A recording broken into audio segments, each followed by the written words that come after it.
Well, welcome to the February 2022 Granite State Woodturners demonstration and meeting.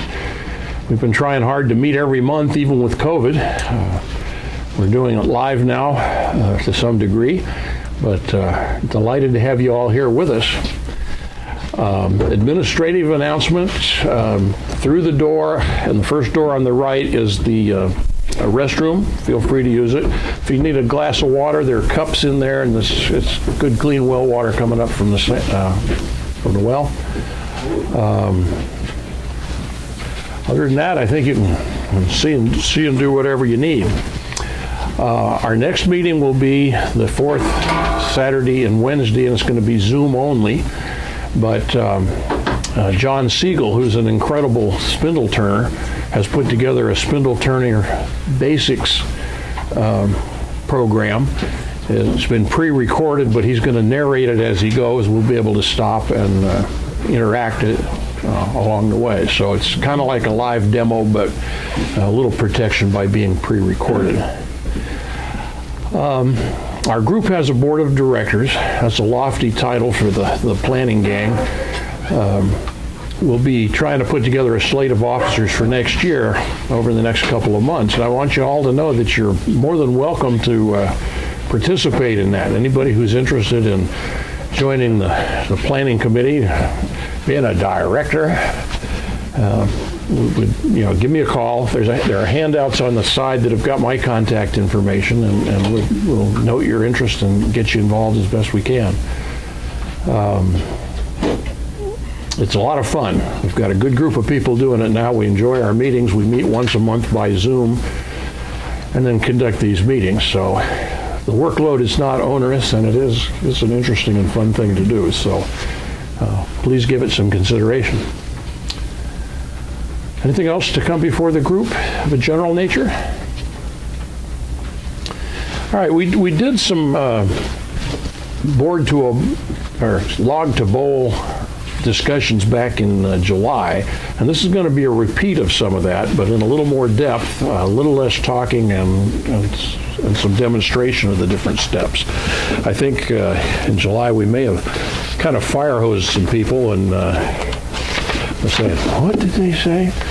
So we're going to go through it again and kind of emphasize it. Let me read a quote here from Don McIver from his article, From Green Blank to Lathe. The step between learning to turn and beginning to acquire a wood stash is a short one. Gain a little confidence at the lathe, and your eye will soon start wandering to dead trees and downed limbs, and the distant sound of a chainsaw will have you salivating like Pavlov's pooches. Without a bit of preparation, you can also set yourself on the road to heartbreak as you discover your wood hoard splitting itself into firewood. So, what we're trying to cover today is how to minimize the amount of your wood that goes into firewood and the amount that actually turns into a product and does something useful for you. So, let me start. There's two kinds of wood that we turners find ourselves encountering. I'll divide them into store-bought and not store-bought. I'm avoiding the word free because there's no such thing. The amount of work and effort and material and stuff you're going to pour into producing these free bowl blanks is not insignificant. So let's just kind of look at the two a little bit. In the store-bought category,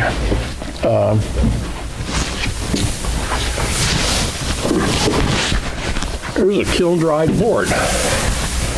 It was 4 times that length when I picked it up at Goose Bay a couple of months ago. I happened to need a piece to do a wedding gift. It was about $120. I got 4 of these out of it. 2 are going to become tabletops, and the other 2 are going to become, one has become a bowl, and this one will become a bowl. Okay, so you're looking at $25, $30 for something like that. That adds up quickly, because I'm sure a lot of you get prolific. You turn out 2 or 3 in a weekend, and doing that every weekend, that price really adds up. So cost is a factor. So one way you get it, kiln dried, and plain old board. Here's a similar piece. This is already cut round. This comes from Rockler. Nice piece of figured maple. $51 minus the guild discount. Not insignificant, right? And still, you notice, I don't have a whole lot of thickness. If I wanted to do something big, which is what I like to do, I like the bigger the better. I'm not up to Stephen Hogbin yet. He's the guy that got me started years ago. His lathe is in a barn powered by a 6-cylinder Ford engine. And he turns things big enough he can cut them in quarters and make 4 chairs. Here's about the biggest one I've done. Got this up the street, a piece of tamarack. And cost me $20 for 2 of these. It was the butt of a tree, sawed them in half. I brought them home, dried them out, and made a couple of bowls. You can see this one's got some cracking problems. I'm not sure how I'm going to finish this one. It was once turned. I started the second turning, and hear this pop as it breaks apart. So that's the kind of things you run into with some of this stuff. It's not as stable as a kiln dried piece. But I can't imagine going to Goose Bay, and certainly not to Highland Hardwoods, and getting a chunk like this. Okay, 3, 4, 5 inches, and that's about it. Other ways that you buy store-bought wood. Let's see, here's a piece from Goose Bay. The first piece I bought from them caused me a considerable disappointment. Not because there was anything wrong with it, but because I didn't understand it. It came completely coated in paraffin. Okay, which means the wood inside could be as wet as the day it was cut. It's not going to dry very fast with that paraffin. It does eventually dry. When I buy wood like this, typically I just take a card scraper and I take the paraffin off of the side, the 4 sides, leave the ends coated. This piece has been done that way, and it's getting about ready to turn. But if you're going to buy it with the idea of turning immediately, like I did with this piece, this was a piece of olive wood. It was 3 times this long, and I wanted to make a mortar and pestle like I saw on the cover of the AAW magazine. Son of a gun, here it's all wrapped in paraffin, and it was soaking wet. I managed to get away with making one. I've since made the second. This one is now perfectly dry, but it's a couple years later. Now, price is a factor. It was $85 for the 3 pieces plus a 2x2 to make the pestles with. So it really adds up, and you don't want to be doing a lot of that. About 10% of what I do is with store-bought wood, and most of the rest is with found wood that's been labored over. So, what's the difference between store-bought and the stuff you're going to process at the expense of your body, time, and equipment? Availability, convenience, and cost. It's going to cost you a lot more to buy it. You're going to save considerable money doing it this way.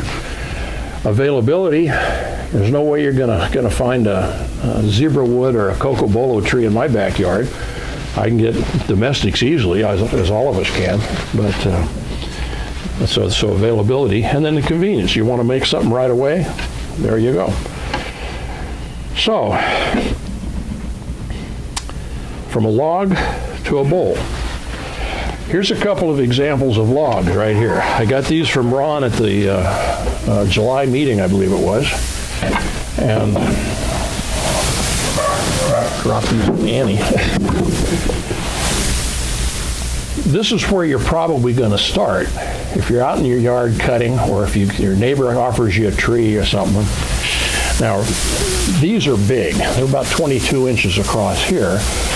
Ron cut them about 17 inches high. So the added width isn't really there. The biggest I could get out of it is about 17 inches because of the length. Ideally, when you're doing this, you'd like to cut it so that the length is 50% longer than the diameter. Because no matter how well you seal it and whatnot, you're going to get some end checking moving in. And so if you cut it 50% longer, those checks probably aren't going to get into the heart that you want to turn into a bowl. Now, if Ron had left this 50% longer, he and I and two of you probably couldn't have picked it up by ourselves. It was heavy enough when it was wet, just like this, so that's a consideration. And these are pretty good sized diameter. I got 4 of them from Ron. One I got this out of, and 2 or 3 other small pieces because it had a couple of big cracks in it. Now this one looks a little odd in shape. I was aiming to do something like this with it, which I will. It's been once turned, and I think it'll come up about like this, and then I'll redo this and try to get it right. This is my experiment. The other one that I've done already, there were a total of 4, turns out like this. I cord it to make some extra, so I've got a 1, 2, and 3. This one here is about 13, almost 14 inches. So that's 3 nice pieces out of one of these. That's a whole lot less than this. It wasn't that much work. I mean, Ron did the heavy lifting to get the basic billets put together. And I probably spent an hour and a half getting these out and sealed. So, the first basis is go to these half logs. Now you can see these 2 are cut in half. They're too heavy to do much with. The first thing you're doing is taking your chainsaw and cutting down through the pith. Now I can't tell for sure here whether Ron took a core out or just a single cut. You can do a single cut in the pith. If you mark the pith on one end and on the other, we're going to skip the chainsaw demo because it's too cold out and the logs out there are frozen. So the one thing I want to leave you with here is when you're cutting those in half, do it this way. Cut along the length of the log. It's going to give you long, thin shavings that are going to go spitting out of there. May clog your bar a little bit, but I find it works well. If you try to do it the other way, if you're coming straight down like this, you're getting little shavings, you're fighting the end grain. Saw's not really designed for that, so put it this way and it'll work great. Safety, if you've not used a chainsaw before, that's a whole different course. These things can maim you, so I want to be sure you understand that just picking them up and going is probably not a good idea. But they're a lot of fun. And you can fell trees, and many of you have done that. I don't know what your levels of expertise are. So, first step, cut it down. I don't know if you can see from there, this has been sealed with, looks like a latex paint, because you want to seal the end grain. You want to slow the flow of moisture out the end. I'm going to put this into a more chewable chunk here in a second. Think about your firewood pile, because your turning wood and your firewood are about the same thing. And I got to thinking about that because, as I told you in the intro, I'm going to show you mistakes as well as successes. Because that heartbreak that he was talking about in the article is true, and I can show you as many mistakes around here as I can successes. So hopefully we'll help steer you away from some of that. If you're going to stack your firewood, you start by putting something under it. If you're just laying it in the dirt, you know that bottom layer is getting bugs and moisture and rot and gnarly. I usually put mine onto concrete blocks, which is some help. Still get some bugs and some rot. Then you stack it so that the air can get around it.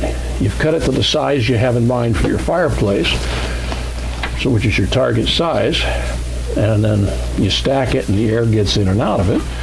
And then on top, you put some kind of a cover so the rain doesn't get directly on it. You don't worry too much about a little bit of wetness and whatnot. And you're not worried about that wood because it's going in the fireplace. If it checks and cracks and whatnot. But the basics of keeping the rot out, keeping the weather out, are it's neatly stacked, the air can get at it, and The water is not going to come and re-soak it every time it rains. Now for your turning wood, you're going to do all of that, but in addition, you want to control the tension in the wood and the moisture leaving the wood. Those two become very important to you. They don't matter to the firewood much. If it's got tension, if it dries fast, no big deal. With your turning stock, that'll matter a lot. So in controlling the tension, the first thing you're doing is you're cutting it down to the pith. How can I best show this? Maybe with this guy.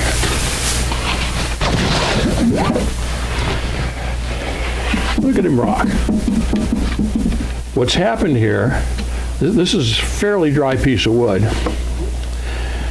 You can see that it's thicker here than here. It's begun to fold up, because that's what wood does. By splitting it down the center here, that's allowed it to do this, and it's helping to prevent cracking here, because it can fold up like a fan, and it'll get like this. It'll rock. So that's the first thing, is taking the tension out. The second thing is coating the end grain with some kind of a product. When I'm outdoors, I usually just use latex paint or primer. It's cheap. It's usually left over from some other project, so it's virtually free. There are a variety of products available to do it.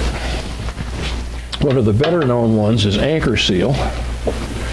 This stuff is $55 a gallon.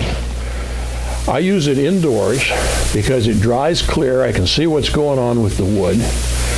I don't use that much of it, and so I do have some. Another product is called Tree Saver. This is a PVA-based product, very similar to glue. In fact, Ron uses school glue, and I think he dilutes it. Okay, and that's even less expensive. This stuff is running $20 a gallon, and school glue, I think he said he paid $12 and $7 for a gallon. So there you go. That's a great way to do it. Or the latex paint. That's about all that's worth mentioning there. Now, in the mistake department, okay, this particular log was a nice piece of maple. And I got it at a sawmill down the street, guy with a bandsaw mill. And so instead of cutting them 50% of diameter, I had him take the bandsaw mill and go right through the core of the tree, right down the pith, and give me half logs, about 8 feet long. About some of them were almost this big. And because I've got forks on the tractor, I stacked them back out here on concrete blocks, so my wood pile suddenly is these big long ones. Why mess around and have to paint the ends of 10 pieces when all I gotta do is paint 2 ends? And okay, there we go. And from that pile, I've made a lot of pretty good stuff. Here's one first turn bowl. You can see there's spalting in it. It's nice. It's good solid wood. I'm not seeing much white rot. I made this piece out of that same log. This was for an article we did in the Guild magazine a while back. Again, the spalting is neat. Got a number of really nice pieces out of that. But I left some of the rest of them out there. And unlike my wood pile, my firewood pile, I covered them with a tarp, clear around them. Now the ends were open, but remember all the ends were painted, and it's been sitting out there now for 2 years. So on Monday, in preparation for this, I said, well, let's bring that in and see how that fits in. Well, son of a gun, this piece was probably about this long. I cut the ends off and saw that there was no checking. There was a little checking when I started. They'd take off an inch, take off another inch. So I finally took the piece that was left, cut it in half, and brought in these 2 pieces, all were from the same side of the log. Stuck this one in the lathe. Well, sitting there with not enough air circulation, because that tarp was down close on them, buttoned down against the wind, this darn thing has turned largely into white rot. Now, when I cut away the inner side here, I've still got some fairly decent wood here. Right now, this whole tenon is going to be gone. This is going to be a much smaller piece, and even around the perimeter, which doesn't need this plastic on it anymore. I tend to put that plastic on, and I would advise you to do it only for brief periods. I'll show you some other pieces that's just too much. There's nothing getting out of there. But I still got a lot of white and rotten stuff here, so I don't know if this is going to end up as a bowl or a firewood. Probably not even good for firewood because it's lost a lot of mass. So the message there is don't leave it completely covered. Okay, I've got a couple of piles out here that are pretty checked up. I did them properly. I cut them over length, end sealed them, and stacked them. But I let the sunlight come in. This is west out here. And all afternoon, that hot sun would come in and bake one into those logs. So after a year or so, when I started trying to do something with them, a lot of checking had occurred because of that temperature differential. So I'll be changing the firewood pile to block the sun so that the turning squares in there don't get direct sun. After 6 months or a year, it's not a bad idea to bring them indoors. I've had the very best luck over the last 40 years with this approach. Cut them 50% over, cut them down the pith, end seal them, let them dry outside for a while, and then bring them in. And I've had almost 100% success. But you've got to be patient. Wood dries at a rate of about 1 inch, or 1 year per inch. So if you've got, here's 10 inches, that's not all 10 inches, so let's call this equivalent to 6. That's about 6 years for this to be completely dried, even after you've brought it into the shop. Now I find that in here, this shop is pretty dry. I have no moisture problems in here, and our stuff dries faster than that year per inch once it's indoors. But again, you got to watch that, because if it's coming out the ends and this checking starts, you've ended up with firewood again. Okay. Good question, Rick. Yes. Is there any benefit to taking 2 or 3 inches off the bark side of that to help facilitate drying, as well as splitting it down the tip? Okay, Bill is asking if there's any benefit to taking something off on the bark side and keeping it as a slab. And I'm going to give you a guess, Bill, because I've got the same question. My guess is there is some benefit to that. For one thing, you're reducing the effective width of it. You're letting it dry from both sides. I haven't done much of that. Typically when I do that is just before I put it on the bandsaw. Sometimes before I bring it in, I'll take the chainsaw, and I can cut them into hexagons, take a piece off. It gets rid of some of the weight, so I'm not killing myself lugging it in here. So I've had somebody get on that bandsaw. I don't know how I did it. But yeah, I think that's probably a worthy thing to do. I'm going to mention something. Yeah, please. It all depends on how you're storing the wood. Okay, if you've got it so it's not getting direct sunlight and heat and whatnot and limited air movement, it's fantastic. But if you get a lot of air movement, a lot of sunlight and stuff, it's going to check on those open faces. Yeah. Okay, so. Yeah, the ceiling is some help. It's not perfect. This particular piece, it's got a pretty good split coming in here, kind of a ring check. Of the other two pieces, one had a big check, one was clean. So that was 50% of them. Now these are now been down for, I don't know how long they were down when I got them from Ron in July, but. Probably 4 years.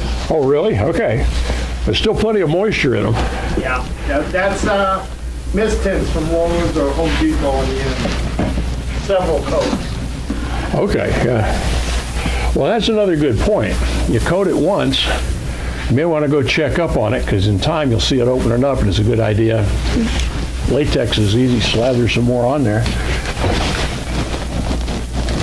This is showing me 14%, and that's just through the end. Inside it'll be a little more. And that's been in this shop for 6 months. It's been sitting right here where I'm standing. And I ran out of steam from the first two. But then these two, which came in on Monday, are pretty much garbage. What do we got on this end? I told you when I brought it in, I had no visible checking. It was in the shop for a day, and you can see considerable checking on there already. And so I may not even bother trying this one. I don't know, there's just too much there. Did you just cut the ends? Huh? Did you just cut the ends on that, or? Well, this arrived as an 8-footer cut through the pith with a bandsaw. A lot of stuff was cut, brought in, turned, allowed to spalt, but came out pretty nice. This last bit was sitting with the tarp right over it in the center of a dry pile, and it got too dry and was able to go ahead and rot, and that's too bad. Lesson learned on that. Okay. Other questions at this stage? Would you be better off, like that piece you just had, that 8-foot piece that you had split down the center, if you had kept that as a log and just painted the end, and then when you needed or wanted a piece, you'd take off a 2-foot section, repaint that cut end and store that as a log? I know it's not going to dry. Yeah. So you're going to preserve the length of time you have. Well, I've got two out here, back here now that I didn't think I was going to take any more wood. As you can see, I got more wood than I probably turned in my lifetime. So I'd about decided, well, enough of this with your tired old body. Well, I got a call from the neighbor in October. He said, would you bring the tractor over and help me with this pear tree? Pear tree, okay, fine. Well, I get over there. This pear tree he'd had growing over there for 40 years. It had 2 trunks that were about 16 inches at the base and 16 feet long. And he didn't want the wood, particularly. It was too much cutting and splitting for him. So they got loaded on the forks of my tractor. They're now parked on concrete blocks out back, and we're going to go through some of those here in just a minute. Use those for our demonstration for today. But I'm keeping them in log length. I'll talk to that more as we go through, because there are some issues, and especially with fruit wood is very prone to checking and cracking.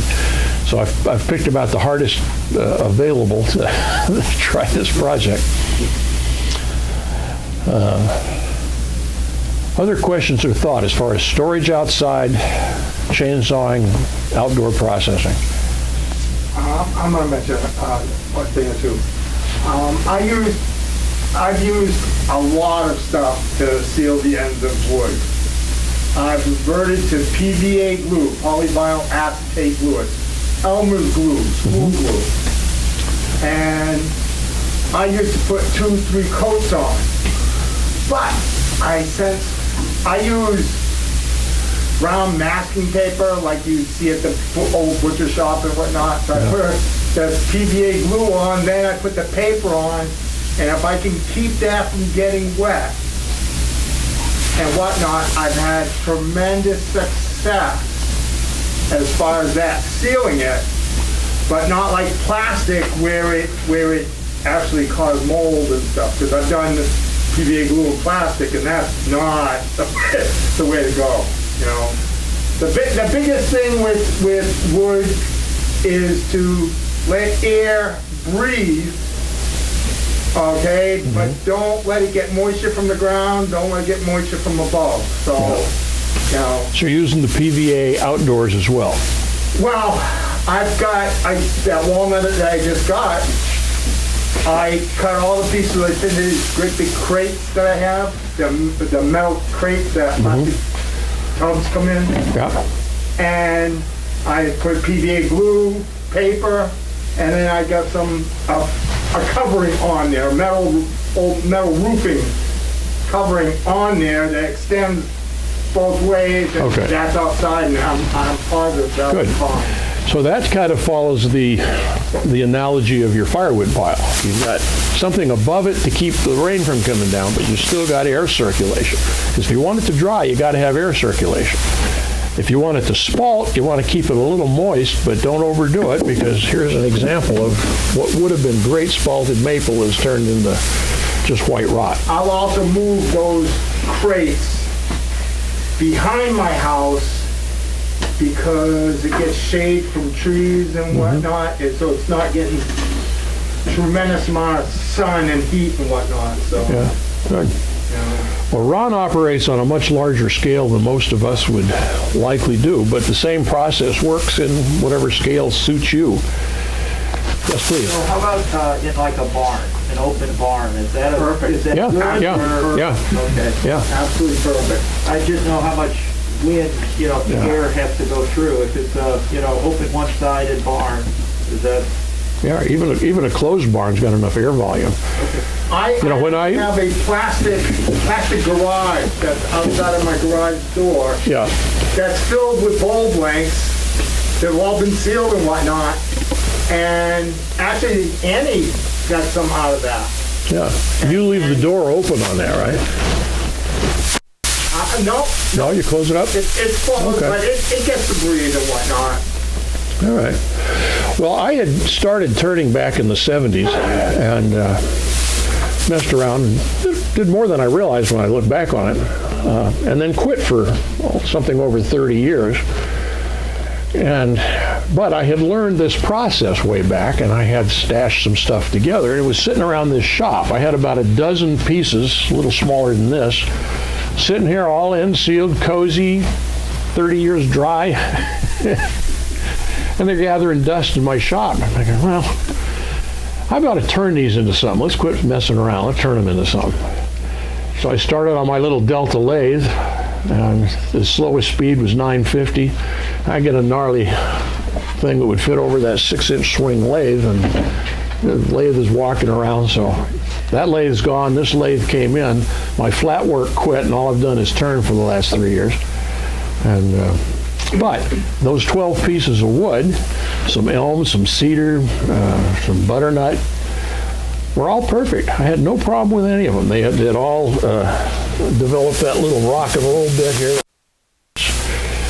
but no end checking or anything. So by far the best success I've had is with those. And those were stored in a barn at a property I owned over in Nashua.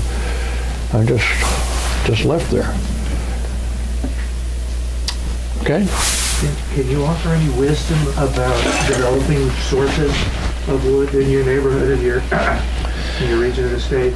Yeah, well, like he said here, you start to hear a distant chainsaw, and you're salivating for this and that. Arborists. Yeah, arborist is your best source, especially if you make them a bowl, and they'll keep bringing you stuff, and they get a lot of variety. Follow the utility company. Yeah, yeah, One thing I do is, if you're driving around, and if I see a tree down in Rick's yard here, I stop and go, hey, what are you doing with that piece of wood? yeah. Let me help you with that. Say it's no, you can't have it, but every time I've told somebody I'm a wood turner, oh, help yourself. Yeah, So I'll take a piece that I'll get something out of, and then because it's maybe a unique piece of wood, I have a piece, and I also make that person a piece.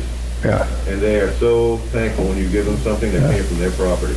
I got about 5 of those trees in my yard, you guys. So that when I first started seeing wood appear, it would appear on both sides at the same time. And I missed that step. Good point, John.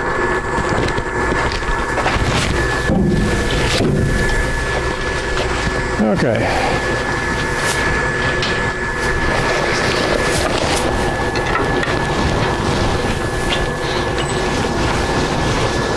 I'm going to go a little deeper.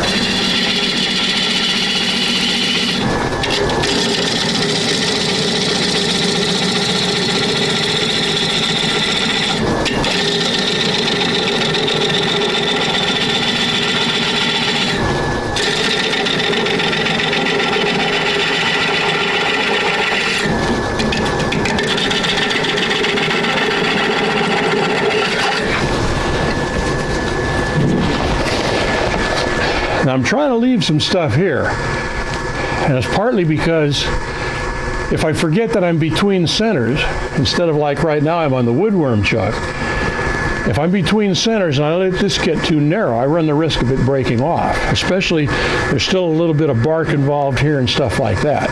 In this case, I'm just using tailstock support so I can take it clear off without too much issue, but I just always try to be careful as I get down there narrower and narrower, that suddenly this is going to be not in the act anymore.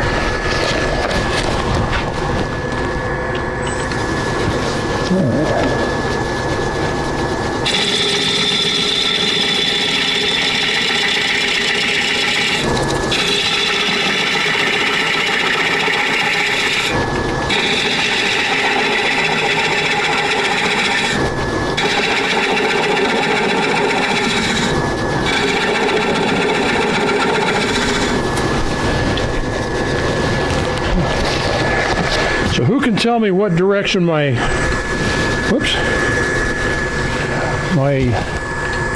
bevel is pointing? This is a test question. Who's paying attention? Okay. Again, it's still straight this direction. It's exactly parallel. Okay. I can't cut this way. So as I'm making these cuts, I'm gliding this bevel along that fixed edge, and it's not going to come in this direction because it can't.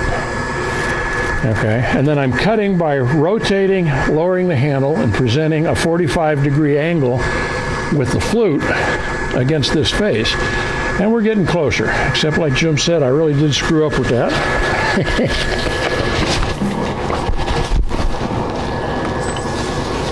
All right, so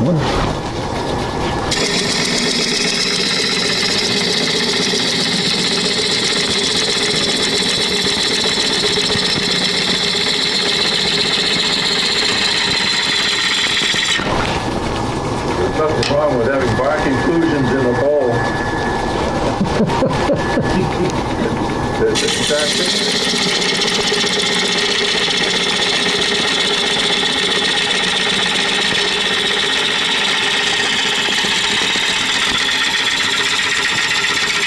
it's all right hand. It's starting to chatter, so I better damp it a little bit.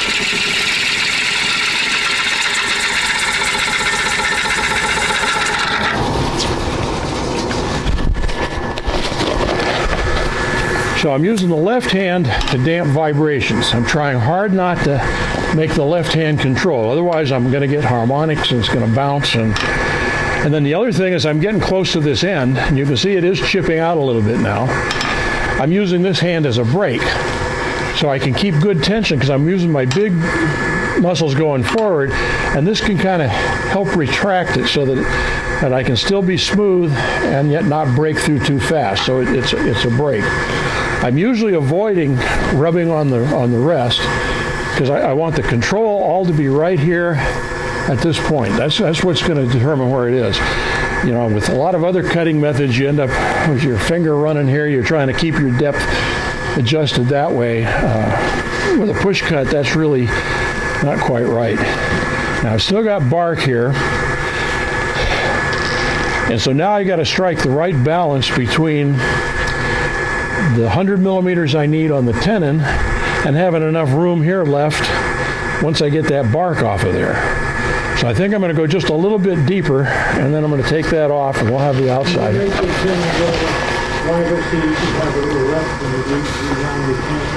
I can't hear you, Gary. You make your tenon a little bit bigger so that you have a little room left. Good point. What they'll tell you on these chucks is, if I got one handy here, your best dimension is so that the thing almost closes on the tenon. That way you've got everything in there. If you're out of ways, which brand have I got here? When these were cut apart, there we go. Whatever tool they used left a gap something like that. So when you get this tightened onto your tenon, if it's about like that, you've got the strongest possible hold. But in this case, we're excuse me, we're turning wet. I think I'm okay. This one's now dry. You can see it's wider here than here.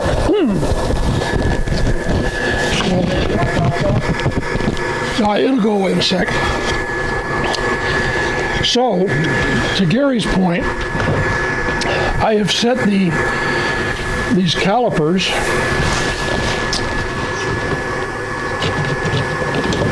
I have a go, no-go gauge like this. It's got the tenon on one side and the recess on the other, and it shows the max and the min. In this case, I'm using a tenon, so I'm going to try to make this about the max. I want to get it just small enough that it'll fit in there without too much hassle. It's not the strongest way, but it means that after it dries and it becomes oval, it's going to be smaller when I cut it back around, which we'll do in a minute. So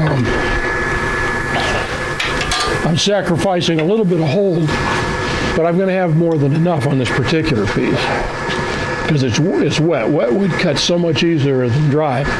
And by the time it's dry, I'll cut that round and we'll be there.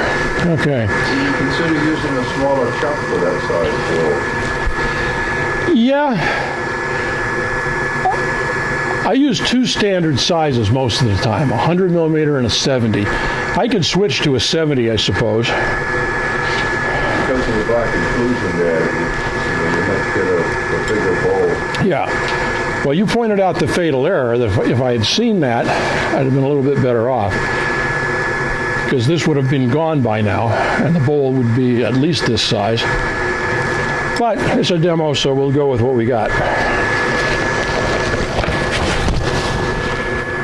You design on the fly. Exactly. You always design on the fly, right?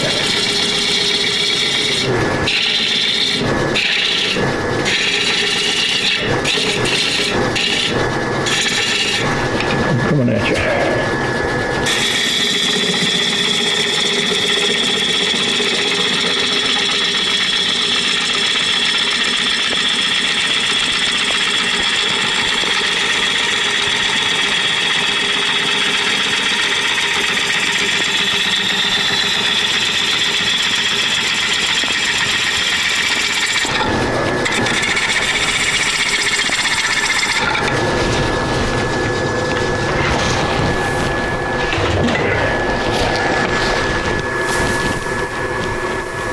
Got my eye watering here.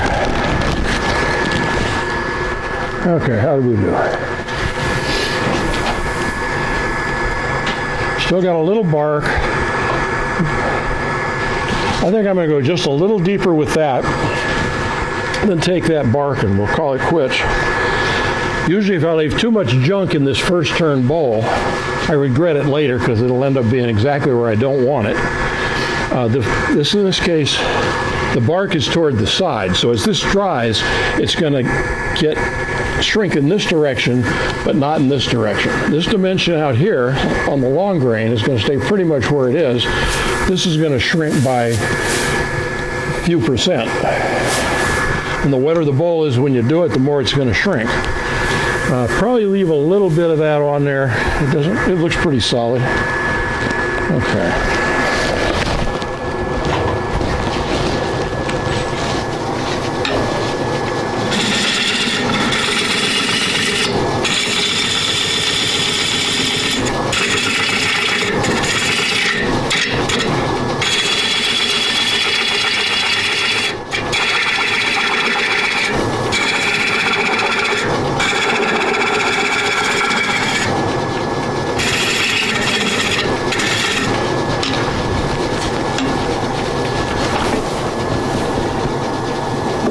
Never move when the lathe is turning. So you weren't watching, right?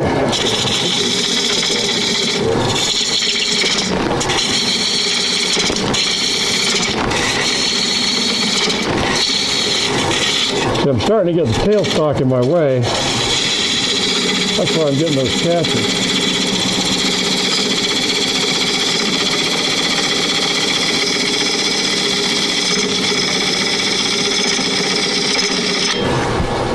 Call that a day.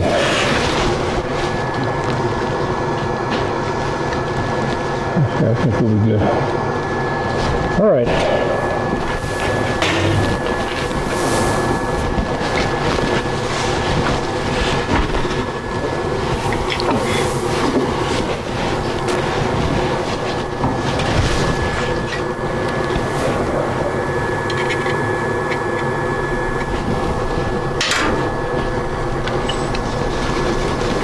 typically use a skew, so the angle is about what I want, and I try to be sure that I'm making the bottom of the bowl concave a little bit, a couple of degrees, because when I clamp it in the chuck, I want the outer edge of the jaws to be in contact with the wood. That's where the strength is. If I do it the other way, where it's the inside of the jaws that contact it, it's going to create a stress point, and I'm going to have to lose that tenon. So I'm always trying to be sure I've got a little bit there. I've got extra diameter right now, so I'm just going to send that in there at an angle.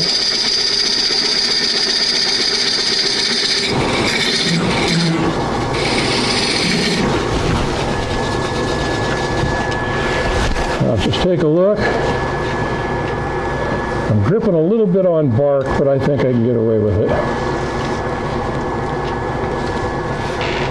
And I am sufficiently concave. I think it's still a little bit large. Not bad. I'll just take a hair off. It's always embarrassing. You turn it around and then instead you got to put it back on a stupid woodworm.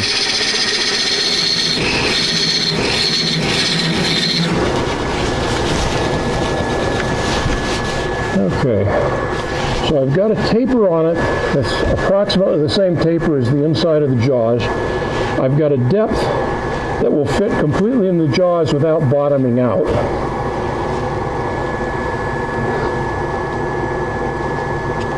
And I think I'll just take that nub off, and this phase will be complete. I'll take this out of the way.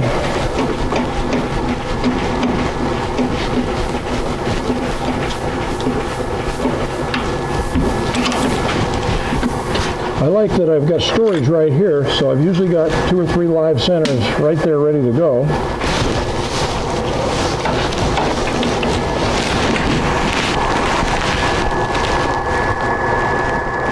I get tired of manhandling 40 pounds on and off of there all the time, so the swing away has earned its keep.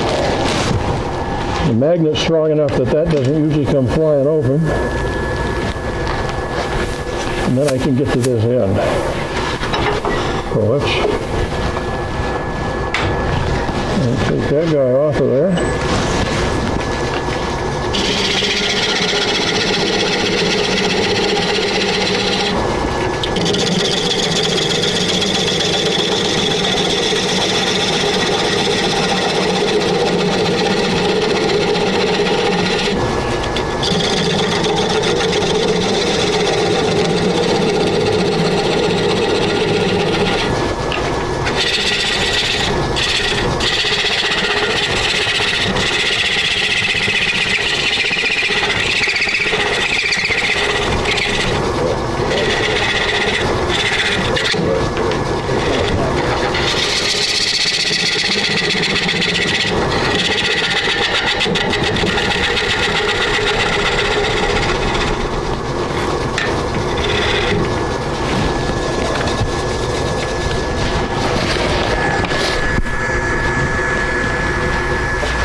All right, I can still see where the center is right now. I'm going to put a little dot on it, because when it's time to turn this final, that becomes the only clear reference you got. Everything else has changed in shape, but that will still be the center of where you started, and that's what you're going to want to be able to use to index it and get it round without losing too much. I use a skew and do a little dimple, Oh, okay. and it's perfect center. All right, there you go. There you go. Okay. Now, stop and remember what we're doing here. We're trying to get a first turn bowl. This is going to establish pretty much what the shape is going to be later, because you're having to make your decision now, because later on when you're turning it, you've set some parameters. So I'll just try to give it a little shape here, and that'll finish the outside.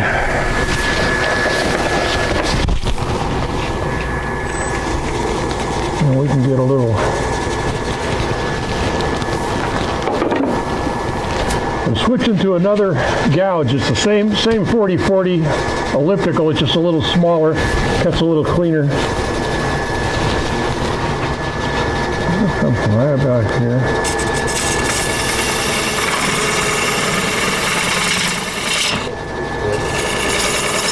Well, let's take this out of here.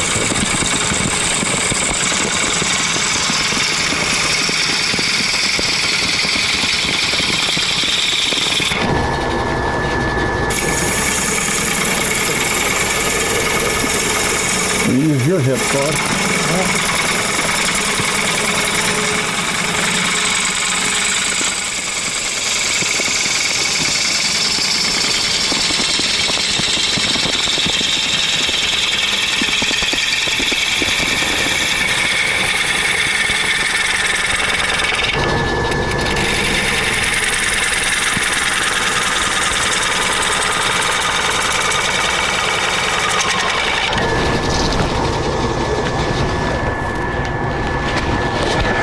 All right, if I was final turning, I'd be kind of worried about getting the speed up a little higher, sharpen this thing just that little extra bit before making that final cut.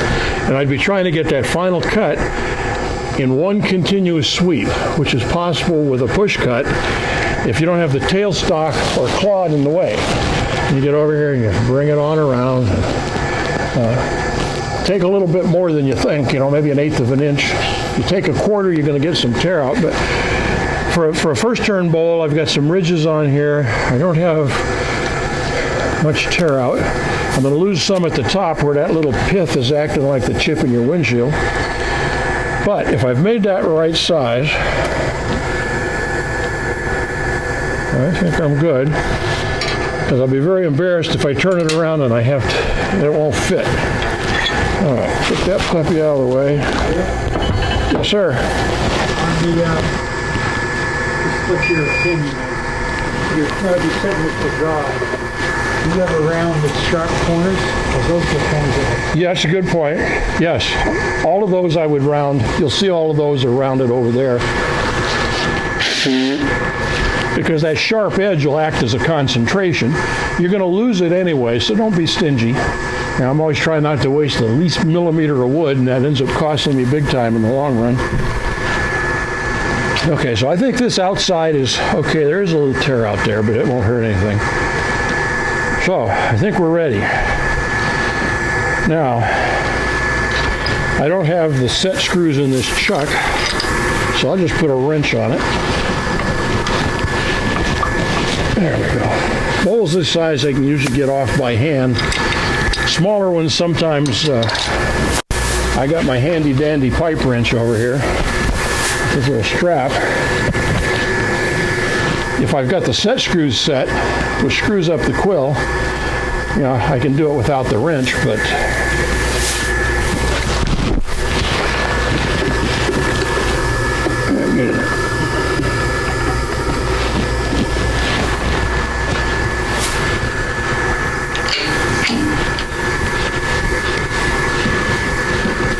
I like to keep a hand under it, but I also want to be aware when that weight suddenly shifts, I don't want it to bang me against the ground. 18-inch bowl can make your fingers smart. This one, not so much. Okay. Now I've got mostly Nova chucks, and they're okay. I'm not wild about Nova. I think Record Power I like a little better as a company. But they're decent. And one thing I do like is they've got a lot of accessories.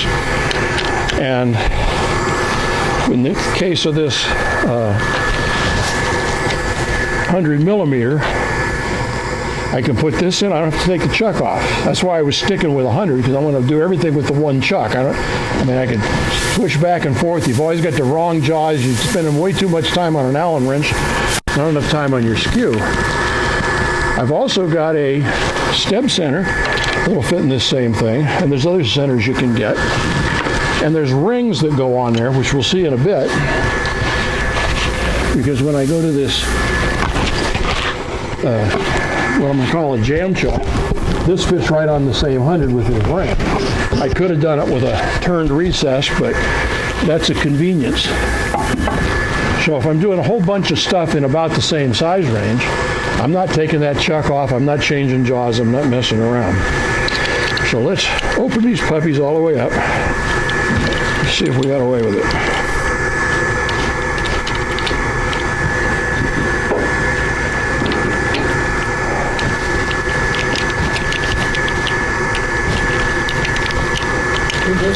Yep. Oh.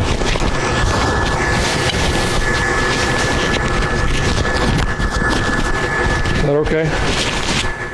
This zipper doesn't lend itself to fasten it in the center. All right, all the way down. Okay. Usually especially if I got a big bowl, I make sure I'm putting pressure at the top, because that's keeping that top in. I let the weight pull the bottom in. I give it a turn, snug it. I got plenty of room now. I go around and snug the other one. And it moves quite a bit. And I come back and do this guy. It's still moving, especially with wet wood. Okay. So that should be pretty secure. If I look at it here, I can see that the outer ridge of the jaws is touching the wood. I can see a little gap on the inner edge and a little bit of a gap on the dovetail, but that shouldn't be a problem. So I think I'm pretty solid there. Okay, I've already finished the outside for a first turn. I'd fuss with it a lot more if this was the final. Go ahead and come back with this guy. We'll go from there. For some clearance, there we are. I'm going to set it a little bit below center, about half the width of the tool. I guess I'll stay with this tool. Set that. Spin it, make sure everything's good. Turn it down a little bit just for grins. Okay, we're good. Okay, so now I'm gripped in the jaws solidly, but I don't have any tail support, and I don't really need it. I'm going to need a little swing room. Okay. Now it's got that hole going in about 7/8 of an inch, which is kind of handy for the center here. But I just do an entry cut. I want that going straight in. I'm going to roll it around.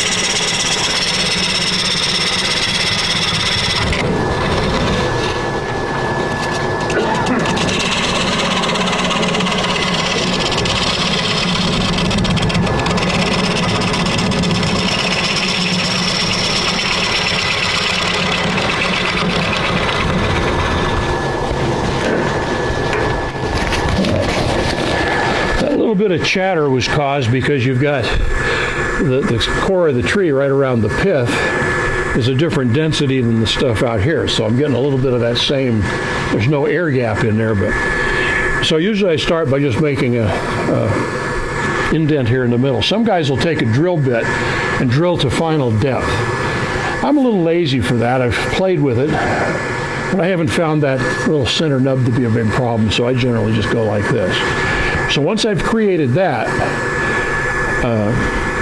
it's not as important on a first turn like this, but I'm going to do it the regular way anyway. I'm going to start by taking my gouge, and I'm still going to put that point pointing straight in. Okay, so that's the direction of cut is that 40 degrees that I've preset by grinding the tool. And I'm just going to go in repeatedly until I get out toward the edge. And I'm only going to go in maybe a third to a half of the way, because on a finished piece, I'd be worrying about vibration. In fact, there's a piece I ought to do here. I got a bad check here, so I guess I better start by just taking some of this face off, because we're going to lose it.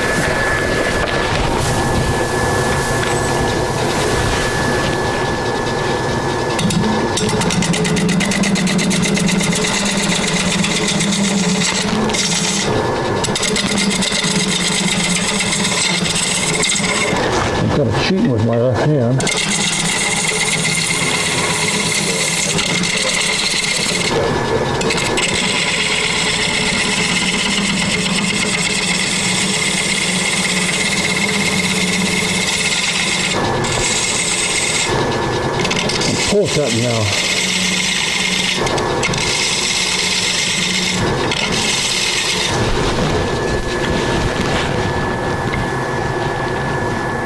So I've still got another good 1/4 of an inch before I get past that check.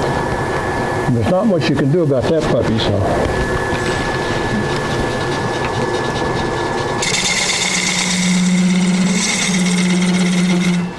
Let's try push button.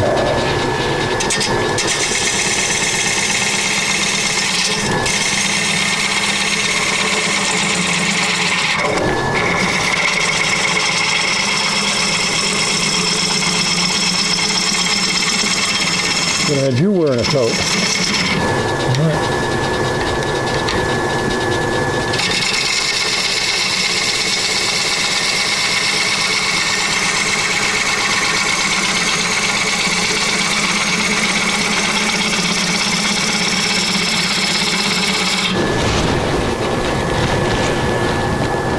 Okay. I think we can live with that. May take a little more when we final cut it. Because again, this is going to fold like a fan as it dries. I got all this.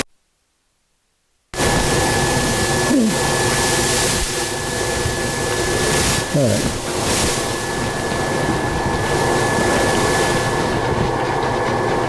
Now, an entry cut is made with this right here. If you've got the face a little too open or closed, or your angle is off, it's going to want to skate.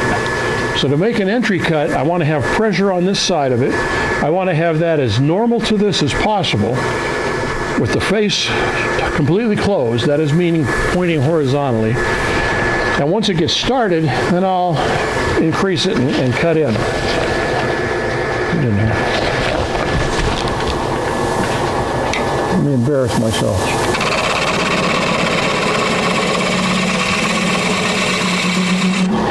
See, once it gets started, there's a little edge. That bevel is against it. It's not going that way anymore. I don't have to worry about it. Again, you can see the vibration starting from that variable density in the wood.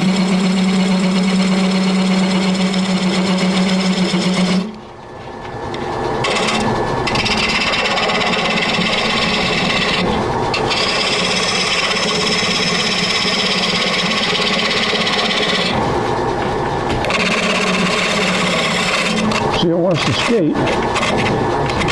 Be patient. All right, now I'm getting a little edge. All right, should be good. Roll it.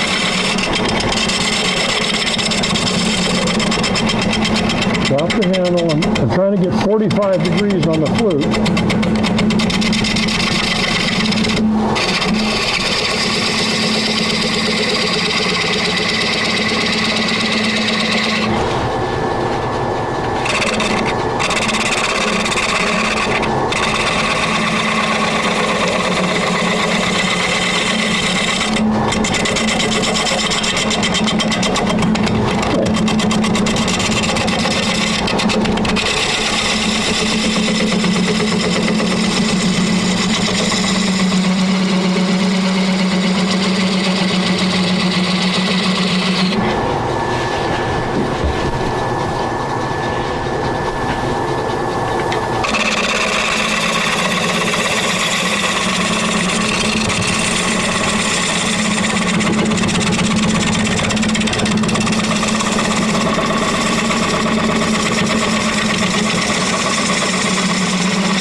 Sloppy with that entry cut, which right now doesn't do much harm. If I was out near the rim, I'd be kicking myself because I'd been garbaging up the rim.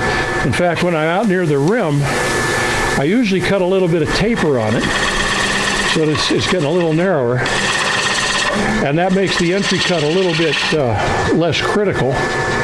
Plus, I like the inside to taper in. That's just the way I typically do my bowls. So.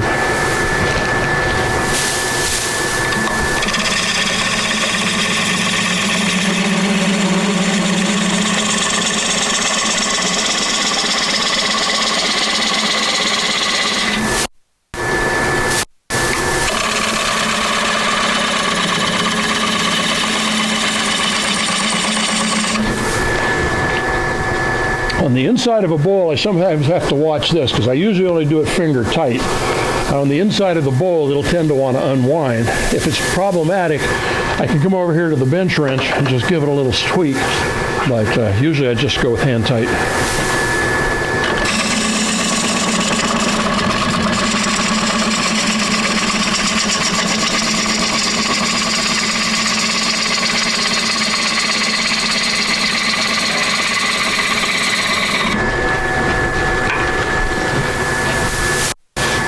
Let's make sure that none of that vibration is coming from. There you go.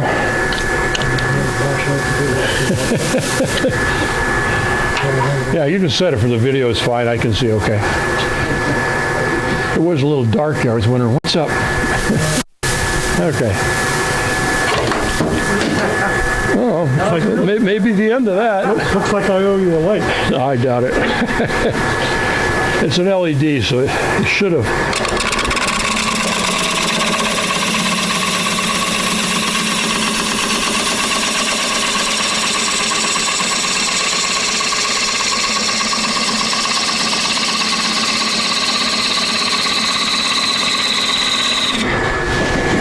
It's hard to beat green turning, and you get these. These are moist, but they're not soggy. When I did those other ones, I had liquid water running down the flute.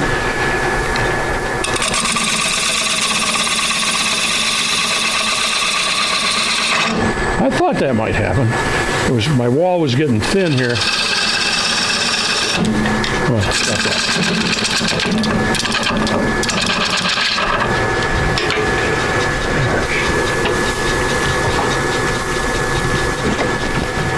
Okay.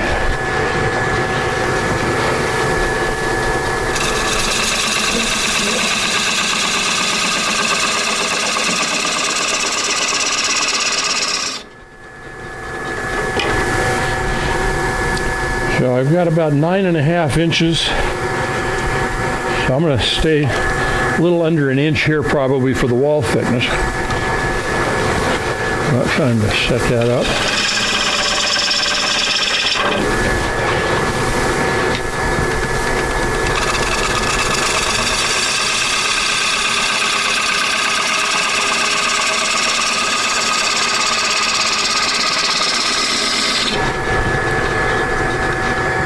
It's false economy to skimp at this point. The drying time for 1 inch or 1.25 inches isn't going to be much different. And if the shrinkage is great, okay, because when you return it, you know, you're going to be taking some off of the outside here and some off of the inside here. And hopefully you're going to have enough rim left when you're done. So this oval is going to get round again. So leave yourself enough. The thickness is less important than having a uniform thickness all the way. And we'll play more with that as we get closer. So I'm going to reestablish a little alcove here in the center.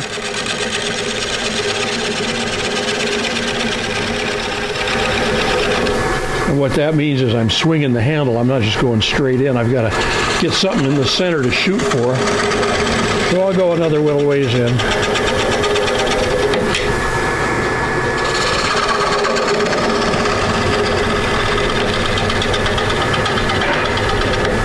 All right, that should do it for now. Now I'm going to go straight in multiple times and clean out some more.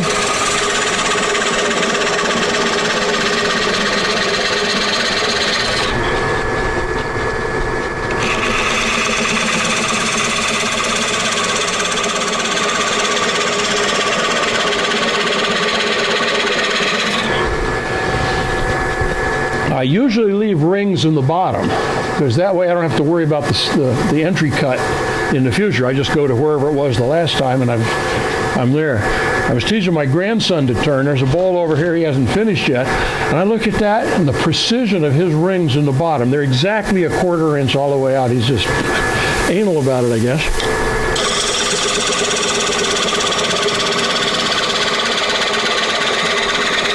Saves you a little time and trauma if you don't have to keep making those entry cuts.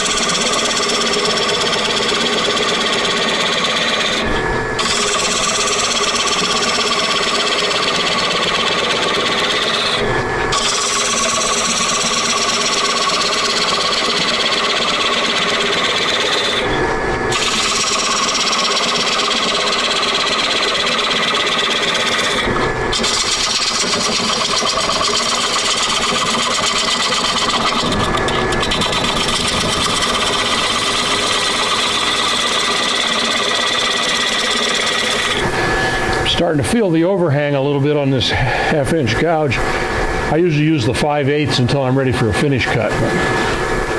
All right.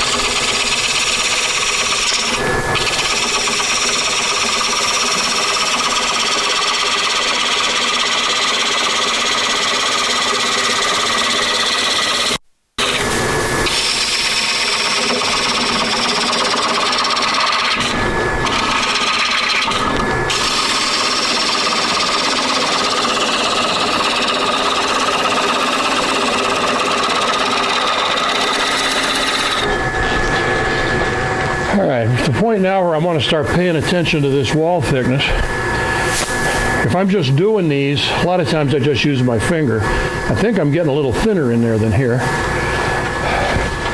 There's various of these calipers you can get. I like this Tompkins. It's got little brass things that don't scratch the wood, so when you're making measurements on a finished piece, it's pretty forgiving. And you can tell by what's sticking out here. So right now I've got just a hair under an inch there. As I'm going in, it's getting smaller. So I get down to, well, that's 3/4, isn't it? Yeah, right. And then right at the very bottom, I'm back up a little over an inch. Now another way to tell about your depth, I like to just keep this rule here. Some people got some elaborate measuring contraptions. I stick it into whatever I judge to be the deepest part, and then I sight from this edge to the back edge. When they're parallel, I know that right now is just a little less than 4 centimeters deep. If I look out here for the total depth, not counting the tenon, is 6.5. Okay, so in inches, I'm looking to end up with about 2 down there. So 2 out of 6.5 should be going in 4.5. So I'm kind of getting there. Fat boy's lifesaver.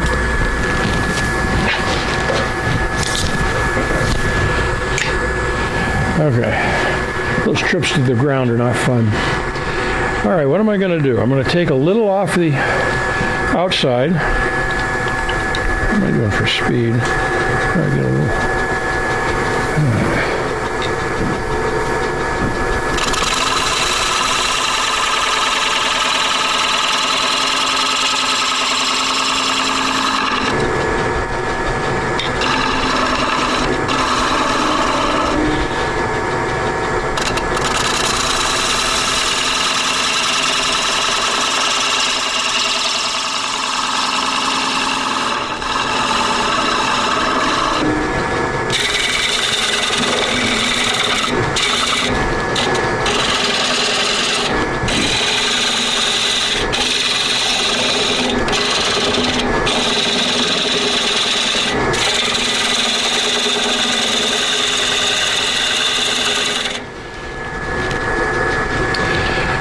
I could easily finish this one with the 40-40 bowl gouge, but generally once you're getting into the bottom third of the bowl, often in a deeper bowl, it's going to start interfering with the edge, and you're not going to have 40 degrees to be able to glide that bevel. Plus you're getting into that alternating grain that's all very long, you know, if you think about sharpening a pencil. So for your amazement and amusement, I'm going to bring in a bottom gouge. Now this is a 3/4 inch bottom gouge. You don't generally put the tool rest in. You can keep it out here flat or nearly flat. You're going to rest this on there and you're going to overhang away. So the 3/4 is you want rigidity, because I'll be taking this same thing in 8 or 10 inches sometimes to the bottom of a bowl. I'm cutting here with a 60-degree edge rather than 40, and I'm going to let it be the thing that's riding in there. Now I've left myself a bunch of junk, so I may be a little rickety cleaning it up. You'll also notice that the flutes are not sharp. I've got on tools like this, these flutes are so sharp, sometimes I feel like I want a glove so I don't cut myself. I could probably sharpen a pencil on the side of this puppy. This is a one-way parabolic. But with this one, I'm never getting out into that flute area.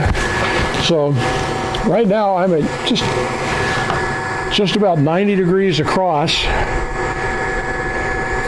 which leaves these sharp little points out, which I don't want to let get into the wood. And then the bevel is at 60 degrees, which means that if I'm 30 here, that's 60 degrees against the bottom of the bowl. And so now I'm cutting this way, whereas before I was cutting with the flute this way and trying to keep it in the central direction. Now I'm going to do this other. Wish me luck. I've not mastered this tool yet.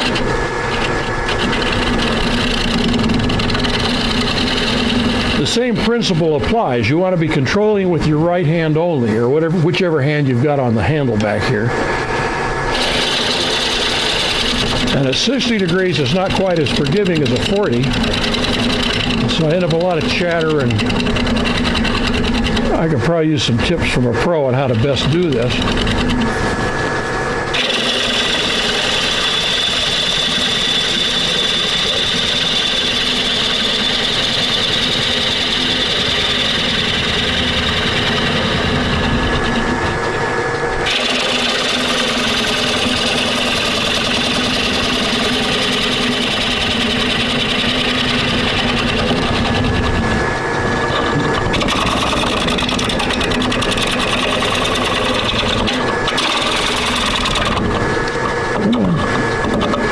There's a temptation to hold it here and turn this into a fulcrum, and that's something you don't really want to do.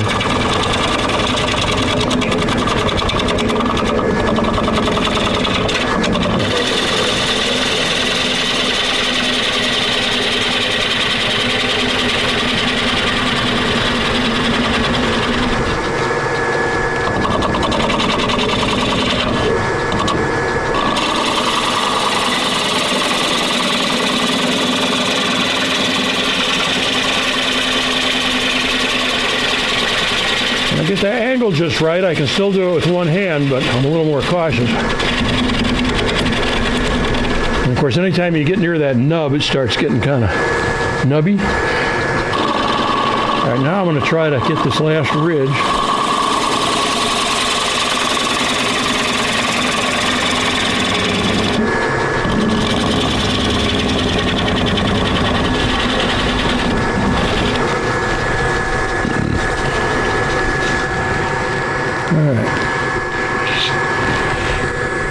Not too bad. What do we got for nice stuff?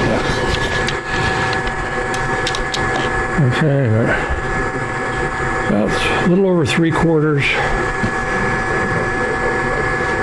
3/4, 3/4, 3/4. Remember, I got the tenon on the back there, so in terms of thickness, that's going to retard moisture going out the bottom quite a little bit. There's one more cut here.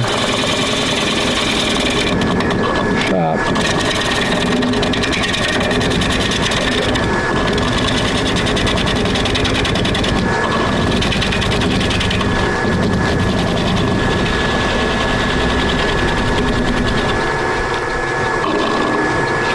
All right, we're pretty close.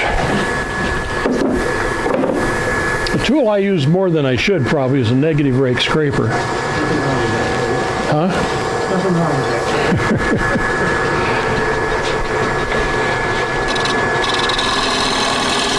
And in the case of this, it doesn't really need much because this is just first turn. You can see how much unevenness I've got in the bottom. You don't want to take much material off with a negative rake.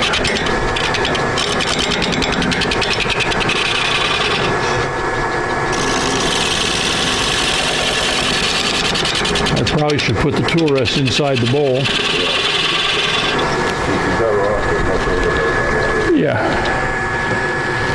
Well, with a regular scraper, I'd be crying. With this, not so much. I think that's an okay surface, right down in the middle there. Yeah. But I still try to have a decent surface finish, just so it's not changing the drying properties in one part of the bowl. Okay, now as Gary or somebody mentioned earlier, these two outer edges need to get rounded. I generally do that with the negative rake, because they're going to act a little bit like that chip in your windshield, and they're going to allow air to come out that point. It doesn't have to be a lot, but you don't want to leave those round edges. And then on the inside,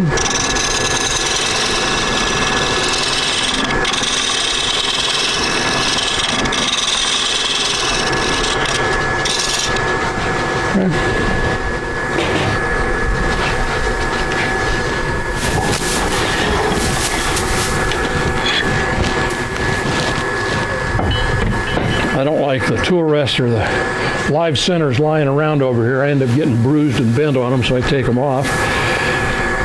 Okay, let's take this guy out of here. I want to say something. The thing that Rick just did is really, really, really important. The radius corners. If you leave sharp corners, it's gonna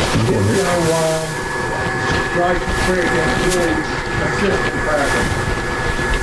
So we'll soften those two corners.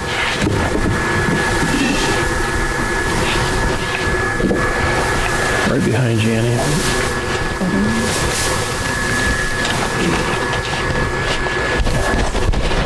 All right. I use one of these things. They get looking pretty ugly pretty quick.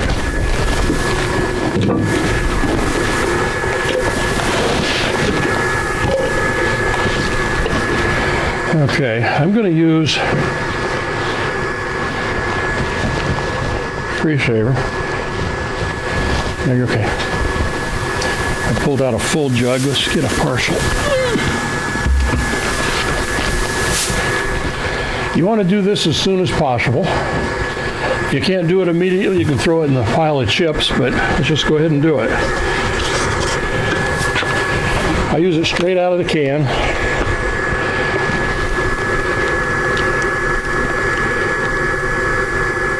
Put a dollop in a little cup, makes it easier. Close her back up. Okay. Any old cheap brush is fine. Now, there's different schools of thought. And what I did for years was only cover the end grain. So from about here to here, kind of a there and there, both inside and out, and let it dry out the sides. But I've found that using this 100% works fine. It still dries reasonably fast and even. So it's just a matter of daubing it on there.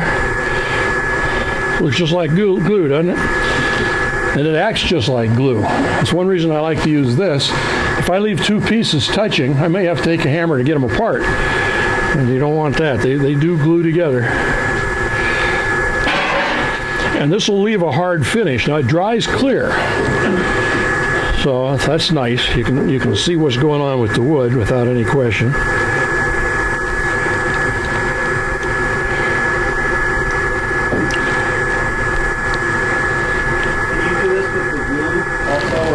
Oh yeah, that's what it is. You know, and the more I listen to Ron, the more I realize that it's a PVA-based product.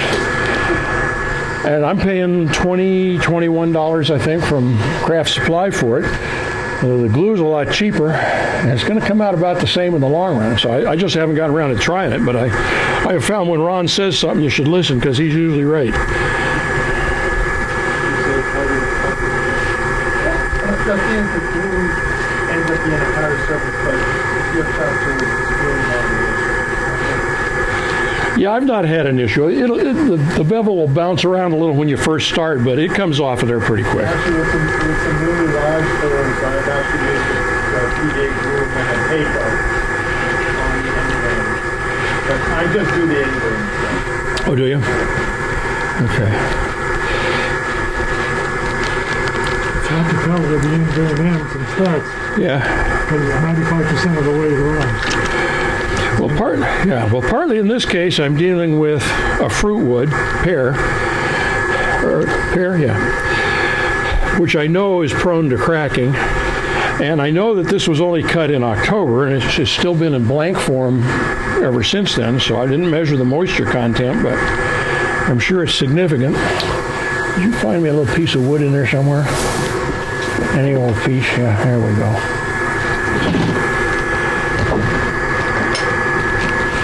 I like to just lean it on a piece of wood just to keep it off the mat. Maybe 2 pieces of wood.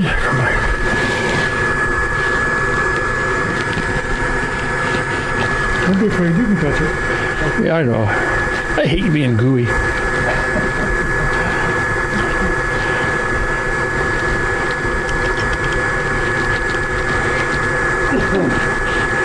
All right, that worked pretty good.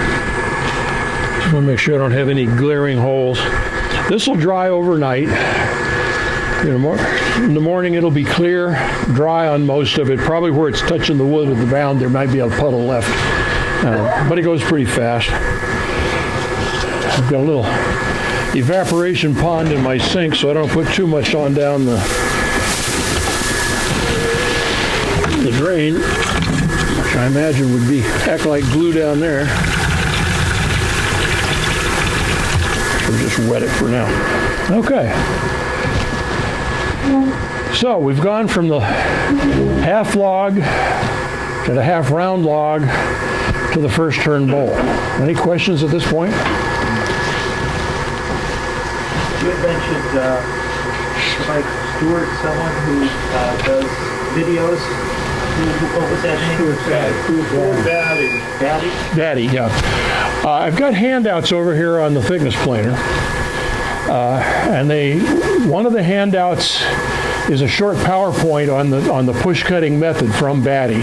It was put together by another AAW subgroup. I forget where. I should have given them credit. And then on the other handout, I've listed some resources. There was an article in this month's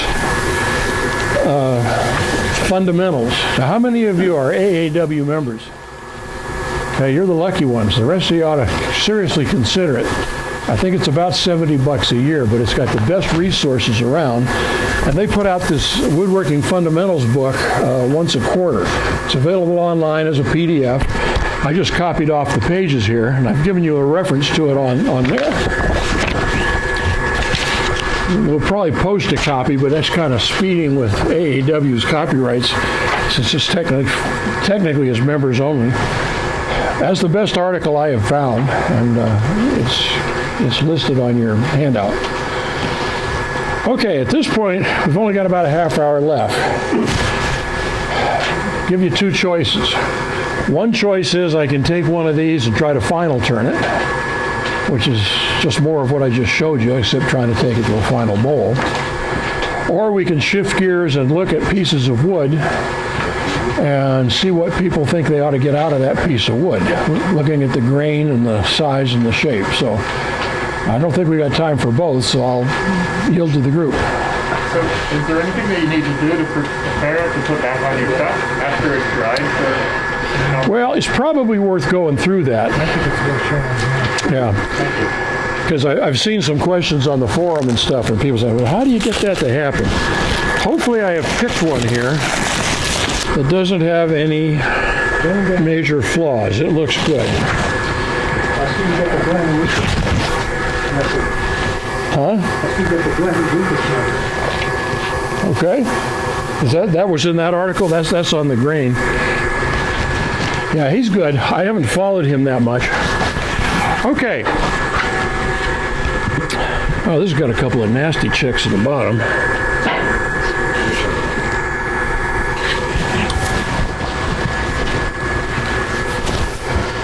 I don't want to throw it off of there.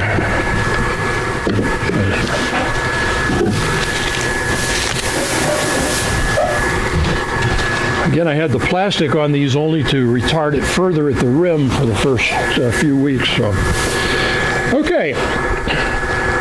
Did this one the same way you just saw. I did it a lot faster without all the stopping and stopping. Goes pretty quick. This has been since about October when this was done. Okay. I don't know if you can see it from over there. You see how it's high here and low here. This thing has gone down and gone down. The pith of the tree was right across this line here, and that's the way it's going to shrink. The larger the diameter, the more shrinkage. So there it goes. This was a round tenon when I finished it in October. It's not round anymore.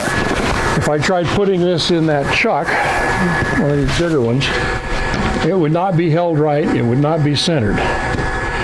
So the next step is to use some kind of a jam chuck. Now sometimes I use these. This has got a tenon already on it, so I'm just putting a piece of wood in there and doing this. I've got a whole stack of them up there and they're various shapes. You change them as you need them. It's quick and easy. And that would be on the inside. That's one way to do it. We're going to use a little different kind of jam chuck this time. And in either case, we're going to need tailstock support. I'll bring this guy back up.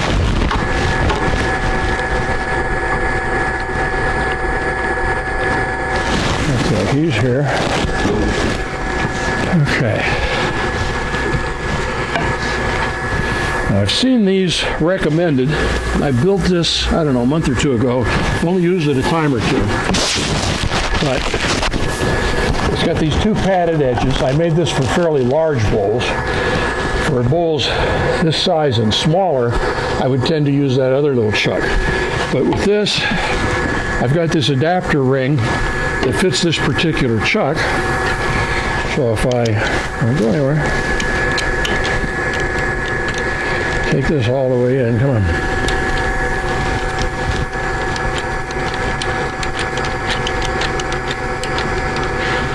So that's all the way down to its smallest, and this sets right onto it. And tighten it up a little bit. And that hits it at just about the exact sweet spot that the manufacturer recommends. I'm going to make sure it's on there good. Tighten it up. Unlike the wood, you don't have to do that multiple times to get it there. Okay. I want to have a fairly aggressive live center. I'm going to use, this is a standard Powermatic one. And it's got a nice center point as well as a cup if it sinks in deep enough. Okay, I call this piece is misshapen. I'm going to put that ridge in the middle. Just about in the center in there. Now let's get this tailstock a little out of the way. Let's bring this a little farther forward. Come on.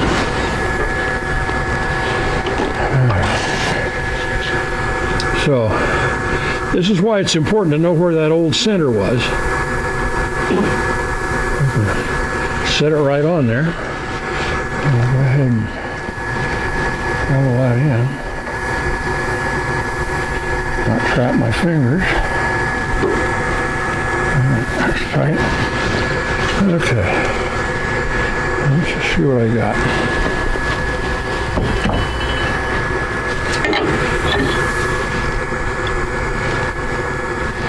That's enough that's going to stay put. Let me just see what I got here. Not too bad. Okay. So here's my center reference. Now I've got it centered where it was centered before. My unevenness is here. It's not hurting anything, and because of this indentation, that's what allows that to happen. So I'll go ahead and wind that on a little tighter. I've still got a pretty thick bottom, so I'm not really in danger of crunching it. And I'm going to a different size chuck. So I'm not only going to get it to round, I'm going to get it to hold that chuck. I'm not looking for it. Use this, I guess.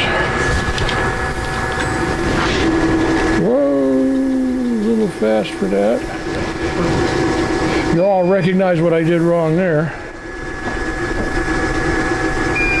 Since I'm not using that, I'll shut it down. Okay, I'm at about 480 using a skew.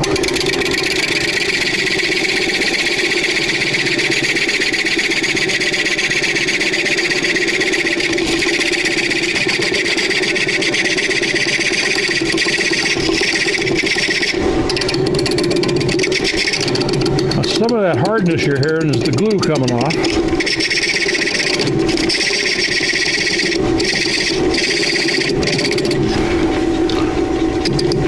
The glue is more forgiving of a gouge than it is of this skew. And I'm still out of round, that's why you're hearing that bumpity bump. Okay, if you can see on the camera, I've taken wood off here and here, but I'm not quite down here. So the thing is still a little bit oval, but that's the process. We're trying to get it to round.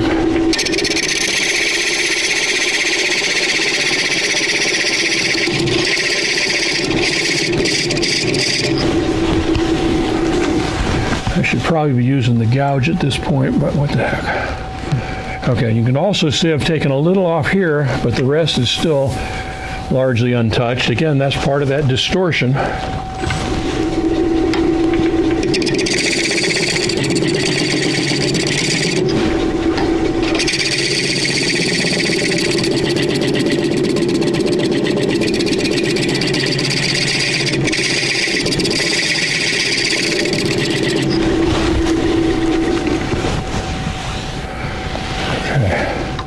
All right, so the tenon is round, the base not quite. A little crack in there. Shouldn't hurt anything. All right, because I'm using a smaller chuck, I'm gonna have to take this down about like that. I think I'll use the gouge.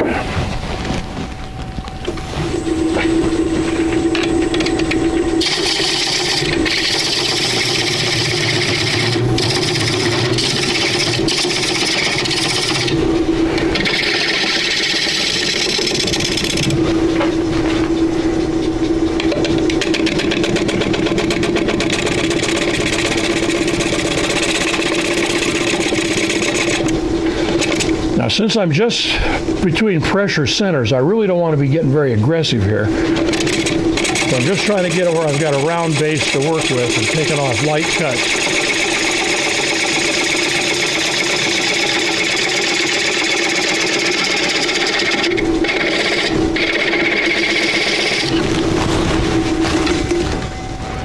What we're doing.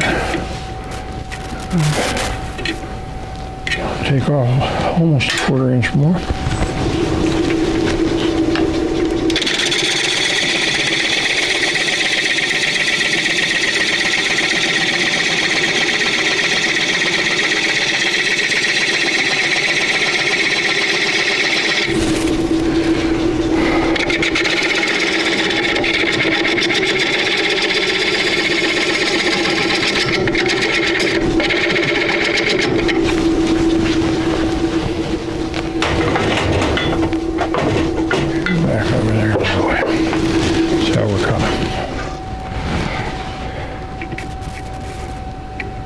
And take just a little more, and I'll do that with the skew.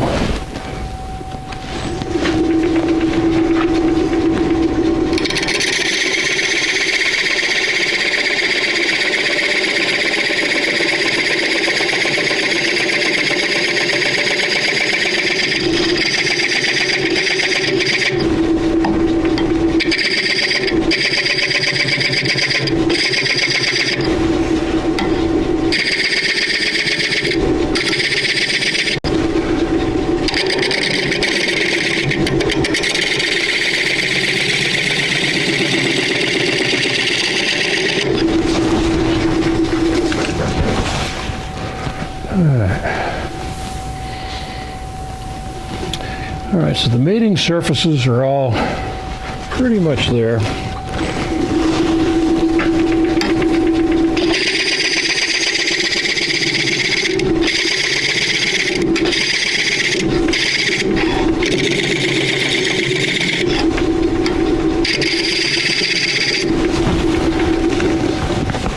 So it's pretty much as simple as that.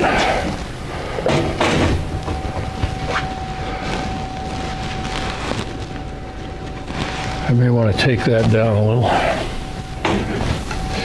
I'm just between centers now, so let me slow it down a little. I'm just going to take part of this off. I get the rest of it.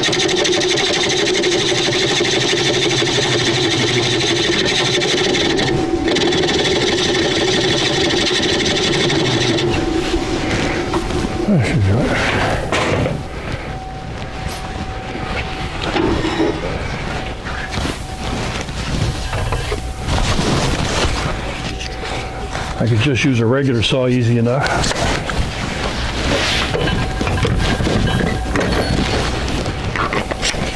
Find this little guy is handy.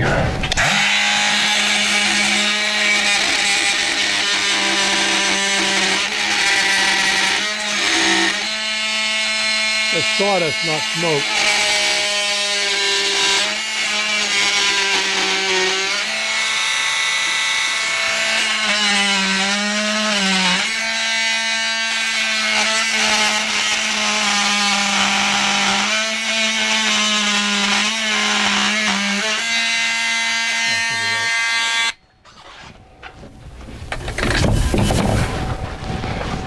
I'm only hesitating because it's the only thing holding it here is this. So as soon as this comes off, try to use a regular saw, it would be. And I've got to take that off because the Nova jaws are not deep enough to leave that in there. That would bottom out and I wouldn't be in the right place. Okay. So the tricky part is over. I now have a round base. I'm kind of back to where I would have been most anyway. I can take this off of here. Come on. Anybody that's interested, Glenn Lucas has a video to make that jam set. It's an excellent video, very easy to make. There's something else Rick, that Glenn did on his video that I noticed. You used the original point that you had on your rough turn feet. Yeah? So when Lucas did his, he measured from the sides, and his screw center after warpage had moved almost a quarter to half an inch. Really? Is that any relevance at all? Well, if Glenn said it, I'll take his word for it, for sure. And it could have it. I did one, reason I answered, I did one yesterday. And mine was a bowl about this size, and I was off almost a quarter of an inch. Okay. That's a good point. It changed so much in shape. Well, and you can see this one hadn't changed that much. This has got a little bit oval. We've all seen pieces that were like crotchwood or something that had multiple axes for the, and they can really get gnarly. I probably should have had one to show you, but The one I did was a piece of elm, and that elm was just all wonky. yeah. It was almost football shape. Yeah. Is there a way you mount the new center? I did. I measured the distances. We'll say it was 8 1/4 inches. So I found center. I laid it on the table like this, putting it square against it here. So I measured this distance. And then measured over the center, made a mark. And Just a short point. Just see where it's he might put the tool in the wrong place.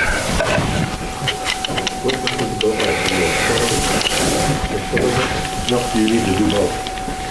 We'll say this is 8 1/4. Right. This is 7 3/4.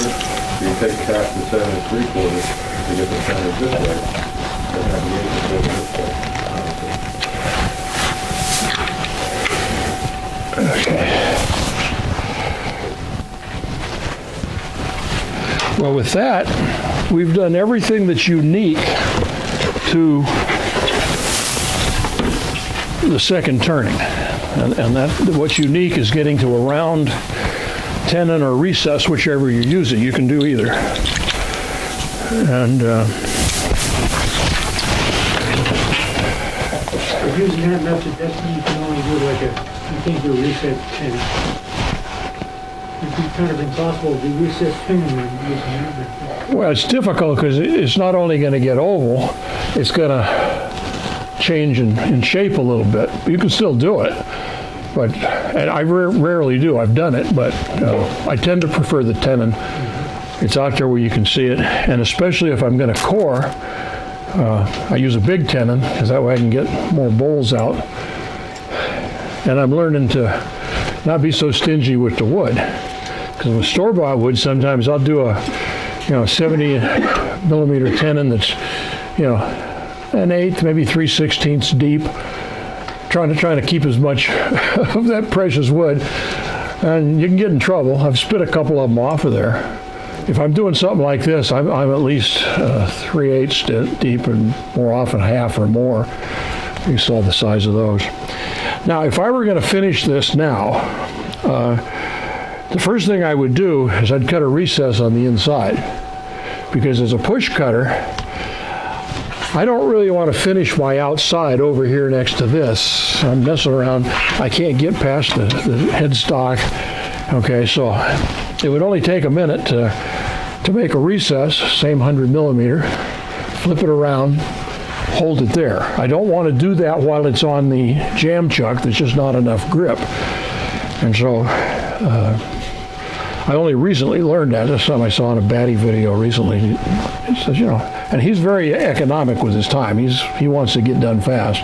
And he says it's still better to do that. So I would put that in here, turn it around, finish the outside, just like I would always finish the outside on any bowl first. I shouldn't say always, because there's always an exception, but and then turn it back to this tenon and do the inside, and we'd be done.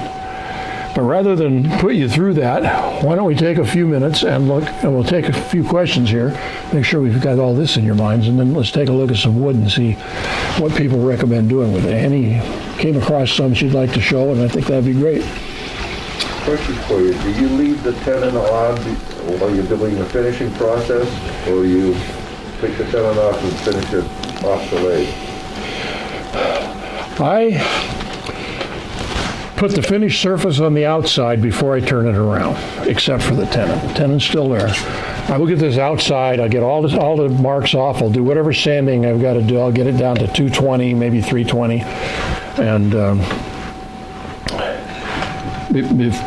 before I even turn it around and do the inside. Then I'll do the inside, do the same thing, and finish. So now I've got the bowl finished inside and out except for the tenon.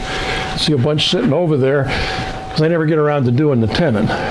But since they're second turn bowls, they're stable, not a big deal. So I would, before I go final, well, they go over here first, they get coats of walnut oil until they quit absorbing it. And then I just let them dry and let that cure.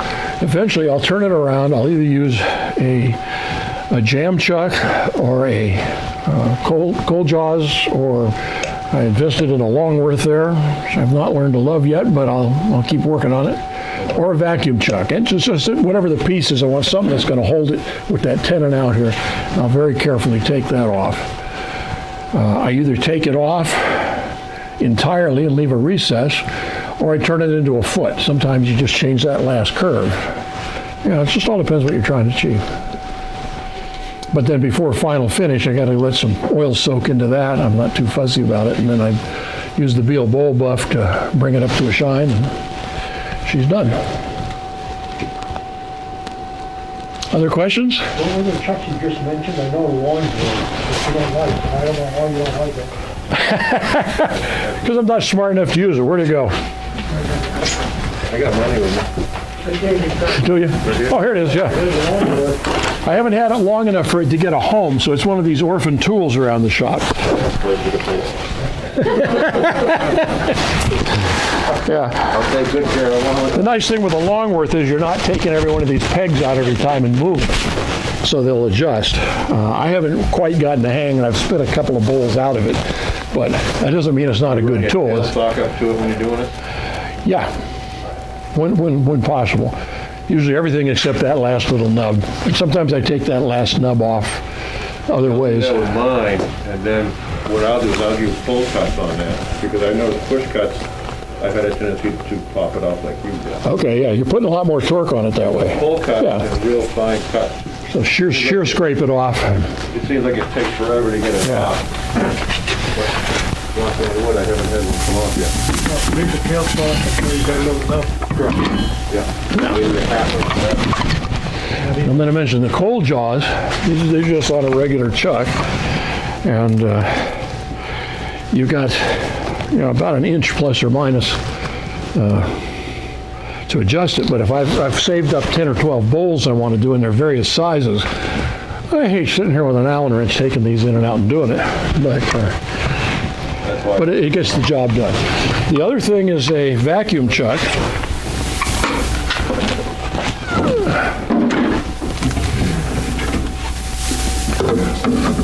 Come out here. These come in various sizes. They screw onto the headstock. There's a vacuum adapter that creates a vacuum in this cavity, and that'll just suck a piece right on here. Again, you probably want tailstock support, especially when you're doing the outer diameters. If it's a very porous wood like red oak, you may not be able to draw a vacuum. It's pulling enough air through the grain. You can wrap the shrink wrap on that and then put that stuff on. There you go. And I just used the Beely mahogany. Yeah. 6 minutes of tape, and I checked out my Yeah. pump. It was fine. Then I realized when I took my air suck and blew it off, and I'm watching the air go through the inside of it. Yeah. So I wrapped it with plastic and didn't do it. Yeah. I found some tip online. Get this tacket stuff. It's used by the arts and crafts people. And it stays a little bit tacky. It's kind of like a white glue that doesn't completely dry. And if I use that to hold these rings on, that makes them much more airtight. But vacuum chucking is another whole thing we could go through One sometime. caution with the vacuum chuck, keep in mind, the larger the diameter, the more suction you have, so if you do something really thin, it could very easily break it. Yeah. Don't ask me how I know that. Well, if I'm doing something really thin, I would tend to use a jam chuck. Now, this thing here is accidentally thin. It was just a big pine bowl. Is that the late bill? Probably. I've been thinking about making a lampshade out of it. Wow, that is thin. Nicely done. Well, I won't claim too much credit. It's partly by accident because I was following a Stuart Batty video, and he's always making these puppies as jam chucks. You can see you can just take a gouge, make a diameter on it. Get over here by the cameraman. Okay, and then the piece fits right on it. And you can make the outside diameter where you can put a piece of blue tape around it for a little extra security. And what Stuart will point out is that when you do that, in other words, this thing is on here. This thing's almost big enough to do this one again. Okay. This guy will behave like a solid piece of wood because you've got the whole tension of that. And so to tell what your thickness is, remember you've already got the inside done, you're finishing the outside second. It's a little scary. So you can kind of thump on it, see if you got any left, and then you bring that push cut right around here, and you can get her down thin. Now Peter Block can tell us a whole lot more about that than I can, but so this one ended up by accident this thin. So I look at it and say, well, I want to throw it in the wood pile or try to make a lampshade. First I'm going to figure out how to make a lamp, and then I'll see if it's worth having a shade. So that's the other way. So those are the methods for turning it around. There's probably a few more. Okay? What is it that you use for the jam chuck? The cloth? Is it water or friction? Well, different things. With this little one I showed you, I tend to take some of this 3M, whatever you call it. It's abrasive pad, and just stick it on there. Or sometimes I'll do it just straight on the wood. It just all depends. I just bought some rubber felt. Yeah. Which I used to line through my cat.